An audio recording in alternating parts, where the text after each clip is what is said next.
안녕하세요. 오늘의 트렌디한 뉴스를 이야기로 풀어드리는 뉴스 브리핑 시작하겠습니다. 내용이 도움이 되신다면 좋아요를 눌러주세요. 영상 제작에 큰 도움이 됩니다. 자, 그럼 오늘 저희가 짚어볼 암호화폐 시장을 쥐고 흔드는 4가지 핵심 축, 바로 시작해볼까요?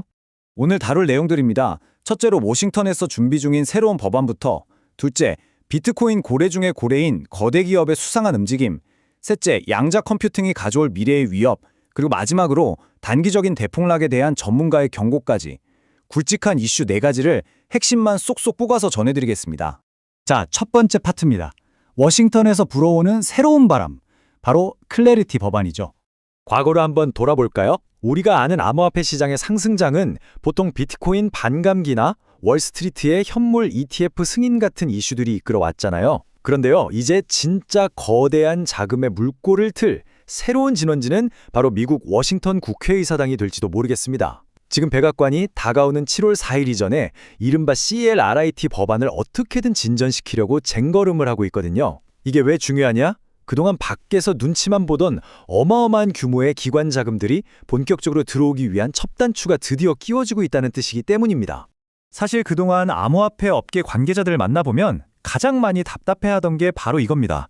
규제가 너무 모호하다. 이거였죠. 사업을 하려는데 대체 어느 기관의 말을 들어야 하는지, 규정들은 서로 충돌하지, 그야말로 안개 속이 따로 없었습니다. 클래리티 법안은 바로 이런 복잡한 얽힘을 깔끔하게 교통정리해보자는 겁니다.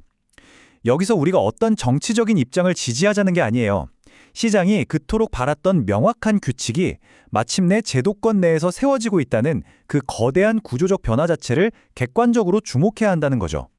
그럼 이렇게 규칙이 명확해지면 누가 가장 환호할까요? 은행이나 전통 금융사들, 덩치 큰 기관 투자자들이 이제 맘 편히 들어올 수 있게 되는 겁니다. 자연스럽게 코인베이스나 로빈후드, 그리고 암호화폐 채굴에 집중하는 기업들이 규제 명확성으로 인해 직접적인 수혜를 볼 확률이 아주 높죠. 자금이 안전하게 유입될 수 있는 법적인 테두리, 즉 튼튼한 울타리가 쳐진다고 생각해보세요. 이 거래소들과 인프라 기업들의 거래량이 폭발적으로 커질 수 있는 완벽한 무대가 세워지는 셈입니다. 자, 그럼 두 번째 소식으로 넘어가 볼까요? 비트코인 매수를 갑자기 멈춰 세운 스트래티지 기업, 이들의 대차 대조표 전략을 한번 들여다보겠습니다. 15억 달러. 그동안 비트코인을 무섭게 쓸어 담던 이 기업이 이번 주엔 코인을 단 한 개도 안 사고 쓴 금액입니다. 그 현금 13억 8천만 달러를 어디에 썼느냐? 시장에 풀려있던 2029년 만기 자사의 무이자 전환사채 15억 달러 워치를 되사들이는 데 썼습니다. 이 단 한 번의 조기 상환 거래로 무려 1억 2천만 달러 워치의 부채를 할인받아서 털어버린 거예요. 단순히 비트코인 모으는 회사인 줄 알았더니 막대한 빚을 할인된 가격에 날려버리는 아주 날카롭고 영리한 재무 전술을 보여준 겁니다. 숫자를 좀 더 자세히 볼까요? 지금 이 회사가 들고 있는 비트코인이 84만 3천 개가 넘습니다. 평균 단가는 7만 5천 달러 선이고요. 총 평가액으로 따지면 644억 달러가 넘는 어마어마한 규모죠. 그런데 재밌는 건 최근 1분기에 장부상으로 215억 달러라는 역대급 손실이 찍혔다는 거예요. 이게 진짜 회사 금고에서 돈이 빠져나간 게 아니라 새로운 회계 규정 때문에 비트코인 가격 하락분을 장부의 손실로 반영해야 했기 때문이죠. 그러니까 아까 말씀드린 그 대규모 채권 매입은 이런 거대한 회계상 타격 이후에 회사 장부를 좀 유연하게 만들고 미래의 재무 부담을 선제적으로 덜어내기 위한 고도의 전략적 방어 태세였다고 보시면 됩니다. 매수를 멈추니까 시장에서 이제 이 회사의 전략도 끝난 건가? 하고 우려 섞인 목소리가 나왔죠. 그때 마이클 세일러 회장이 아주 재치 있는 한마디를 남깁니다. 비트백, 그러니까 비트코인 진공청소기가 지금 충전 중입니다. 라고요. 무슨 뜻이겠어요? 매집이 끝난 게 절대 아니라는 겁니다.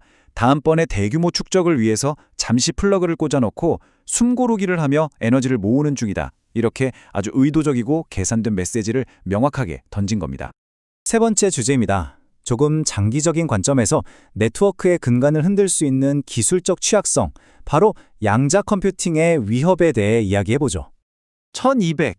이 숫자가 공개됐을 때 전 세계 보안 전문가들이 등골이 좀 서늘했을 겁니다. 2020년 3월에 나온 구글 퀀텀 AI 백서에 등장한 추정치인데요. 과거에는 비트코인의 탄탄한 암호를 깨려면 진짜 상상도 못할 만큼 거대한 규모의 양자 컴퓨터가 필요할 거라고 생각했어요. 그런데 특정 초전도 환경만 제대로 갖춰지면 이 암호를 해독하는 데 필요한 논리적 큐비트가 단 1200개면 충분하다는 충격적인 결과가 새롭게 등장한 겁니다. 양자 컴퓨터의 암호 해독 위협이 먼 미래의 공상과학 소설이 아니라 우리의 생각보다 훨씬 빠르게 도달할 수 있는 현실적인 문제로 다가왔다는 뜻이죠. 스탠퍼드 대학의 저명한 암호학자 댄 보네 교수가 이 상황을 타임라인으로 딱 정리해줬습니다. 그는 이 양자 위협을 내일 당장 시스템이 붕괴하는 종말론적 이벤트가 아니라 우리가 차분히 풀어나가야 할 장기적인 엔지니어링 문제로 봅니다.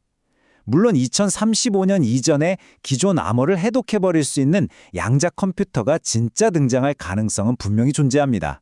하지만 그렇다고 해서 2029년이라는 짧은 기한 안에 쫓기듯이 방어체계를 확 뜯어고치려는 시도에 대해서는 매우 공격적이고 위험한 발상이라고 단호하게 선을 그었습니다. 그래서 지금 비트코인 생태계 내부에서 이런 장기적 위협에 대응하기 위해 진지하게 논의되고 있는 해결책 중 하나가 바로 BIP361 제안입니다. 아주 놀랍게도 현재 전체 비트코인의 무려 34%가 블록체인상의 공개 키를 그대로 노출하고 있어서 이론적으로는 양자 공격의 타겟이 될 수 있거든요. 이 제안은 사용자들을 양자 공격에도 끄덕없는 새로운 안전한 주소로 천천히 이주시키고 취약점이 있는 과거의 구형 서명 시스템을 단계적으로 완전히 종료하는 것으로 목표로 설계되었습니다. 그런데 여기서 보네 교수가 진짜 뼈 때리는 경고를 하나 덧붙입니다. 포스트 양자 시대로 성급하게 넘어가는 게 양자 컴퓨터한테 공격받을 확률보다 오히려 치명적인 시스템 버그를 일으킬 확률이 더 높다는 거죠. 기존 암호 방식이랑 양자 내성 방식을 부드럽게 결합하는 하이브리드 과정 없이 흑백 논리처럼 너무 급하게 새로운 시스템 전환을 강제하면 안 된다는 겁니다. 자칫하면 빈대 잡으려다 초가상관 다 태우는 격이 될 수 있다는 거죠. 지금으로선 그 조급함 자체가 실제 양자 컴퓨터의 공격 확률보다 훨씬 더 무서운 적이라는 아주 날카로운 지적입니다. 자, 마지막 네 번째입니다. 현실로 돌아와서 단기적인 시장의 흐름을 한번 보죠. 끔찍한 폭락에 대한 기술적 경고입니다. 거시경제학자이자 기술적 분석가인 헬릭 지버그의 객관적인 분석을 한번 살펴볼까요? 그는 지금 비트코인이 8만 달러 선을 향해 가파르게 올라가는 이 상황을 새로운 강세장의 시작이 아니라 비파동 반등이라고 규정합니다. 이게 무슨 뜻이냐? 광범위하고 거대한 하락장 주기 속에서 아주 잠깐 일어나는 일시적인 반짝 상승이라는 거죠. 이게 무서운 이유는 심리적인 기만성 때문입니다. 시장 참여자들에게 이제 진짜 투더문 거는구나 하는 거짓 희망을 심어줘서 고점에 자본을 물리게 만들거든요. 그는 이 찰나의 희망적인 반등 직후에 매우 끔찍하고 심각한 붕괴가 따를 것이라고 냉정하게 분석하고 있습니다. 그가 그냥 겁주려고 이러는 게 아닙니다. 차트를 보면 명백한 기술적 적신호들이 켜져 있거든요. 가격은 꾸역꾸역 고점을 높이며 오르고 있지만 자산의 상승 에너지를 보여주는 월봉 RSI 지표는 반대로 하락하는 명확한 약세 다이버전스가 발생했습니다. 속으로는 동력이 차갑게 식어가고 있다는 얘기죠. 게다가 2012년부터 쉼없이 이어져온 거대한 장기 엘리엇 파동 구조도 현재 최고점 부근에서 이미 다 완성됐다고 봅니다. 결정적으로 월봉 MACD 지표가 하락을 알리는 약세 크로스오버를 눈앞에 두고 있는데 소름 돋게도 이게 과거 2018년과 2022년 투자자들에게 엄청난 고통을 줬던 대하락장 직전의 패턴이랑 정확히 일치한다는 겁니다. 물론 우리가 이 비관적인 시나리오를 무조건 맹신할 필요는 없습니다. 다만 시장의 데이터들이 가리키는 방향을 있는 그대로 한번 짚고 넘어가자는 거죠. 2026년 5월 현재 비트코인 가격은 77,000달러 선의 고점에서 거래되고 있습니다. 그런데 지표들이 가리키는 하락 목표가가 꽤 충격적입니다. 주봉 350일 이동평균선이 가리키는 1차 폭락 목표가가 5만 달러고요. 만약 더 깊은 지지선까지 무너져 내린다면 41,492달러라는 거대한 하방 압력까지 열려있다는 분석입니다. 지금 시장의 뜨거운 환호성과는 너무나도 극명하게 대비되는 차가운 기술적 현실입니다. 자, 이제 이 모든 정보들을 종합해서 우리 스스로에게 한번 질문을 던져볼 시간입니다. 지금 시장은 긍정적인 정책 기대감이나 기업들의 공격적인 움직임 때문에 그야말로 극단적인 강세 심리에 도취되어 있죠.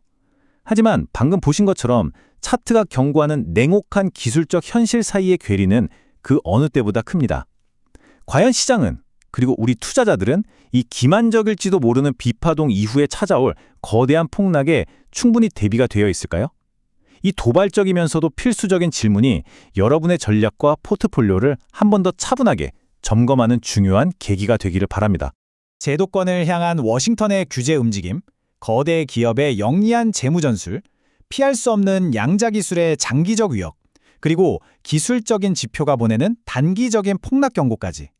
오늘 이 네 가지 핵심 축을 통해서 현재 비트코인 생태계를 움직이는 거대한 힘들을 객관적으로 쭉 풀어봤습니다. 이런 구조적이고 깊이 있는 분석이 여러분의 성공적인 투자 그림을 그리는 데 도움이 되셨다면 꼭 구독과 좋아요 한 번씩 눌러주시기 바랍니다. 여러분의 클릭 한 번이 더 유익하고 알찬 영상 제작에 정말 큰 힘이 됩니다.